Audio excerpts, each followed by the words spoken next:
Assalamualaikum warahmatullahi wabarakatuh. Perkenalkan, nama saya Sofian Aziza dengan NBI 306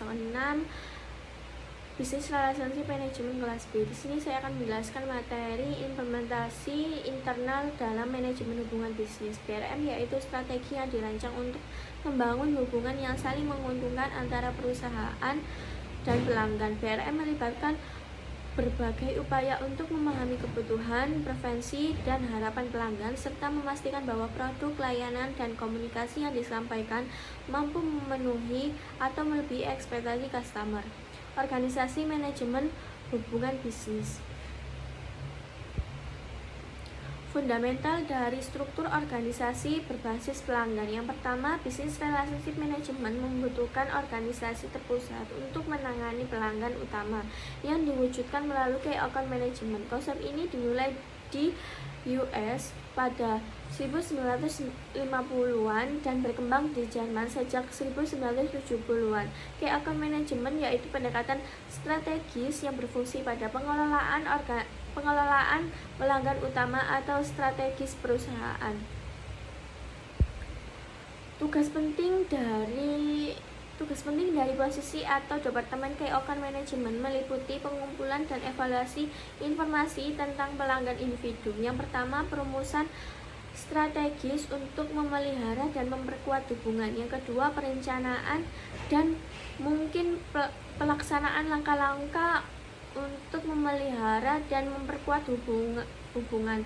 Langkah-langkah tersebut ditujukan kepada pelanggan serta yang mempengaruhi operasi internal perusahaan. Yang ketiga, pengendalian langkah-langkah operasional yang dimaksud untuk memelihara dan memperkuat hubungan. Yang keempat, konsultasi dan negosiasi dengan karyawan perusahaan pelanggan yang bersangkutan.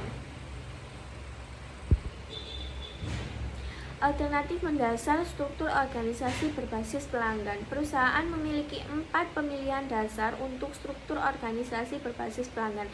Yang pertama, tidak memperkenalkan konsep meskipun konsepnya masuk akal. Yang kedua, manajemen hubungan sebagai program paruh waktu. Yang ketiga, pengenalan sebagai di satu area perusahaan. Yang keempat, pengenalan di seluruh perusahaan.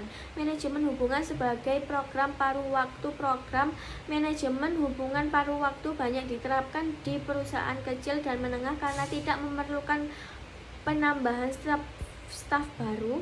Kelebihan dari pendekatan ini adalah ketika manajer hubungan memiliki posisi tinggi, mereka bisa memastikan bahwa tugas-tugas hubungan pelanggan dilakukan dengan baik, terutama jika perusahaan hanya memiliki beberapa pelanggan utama. Namun, kekurangannya adalah biaya yang lebih tinggi karena manajer hubungan biasanya memiliki posisi dan gaji yang besar. Manajemen akun utama sebagai fungsi staf.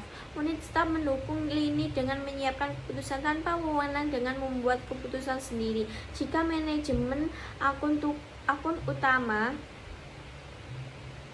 ditempatkan sebagai unit staf, tugasnya terbatas pada pengumpulan informasi, perencanaan, dan mempersiapkan rekomendasi. Langkah-langkah yang memerlukan otoritas manajerial harus diarahkan oleh posisi manajerial yang lebih tinggi. Persyaratan manajer akun utama. Yang pertama, kompetisi sosial. Yang kedua, bersifat kepribadian. Yang ketiga, kemampuan analisis konseptual. Yang keempat, keahlian pada pelanggan dan bisnis. Pengendalian dan pengawasan hubungan bisnis manajemen adalah langkah penting untuk menjaga hubungan perusahaan dengan mitra bisnis. Pengendalian memastikan hubungan berjalan sesuai rencana, sementara pengawasan memantau agar tetap sesuai standar.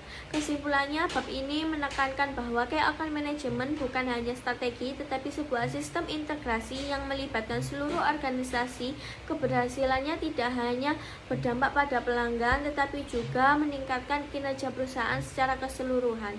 Dengan mengimplementasikan KAM secara tepat, perusahaan dapat mengamankan hubungan strategi dengan pelanggan utama, meningkatkan nilai bisnis, dan menciptakan pertumbuhan jangka panjang. Sekian, terima kasih.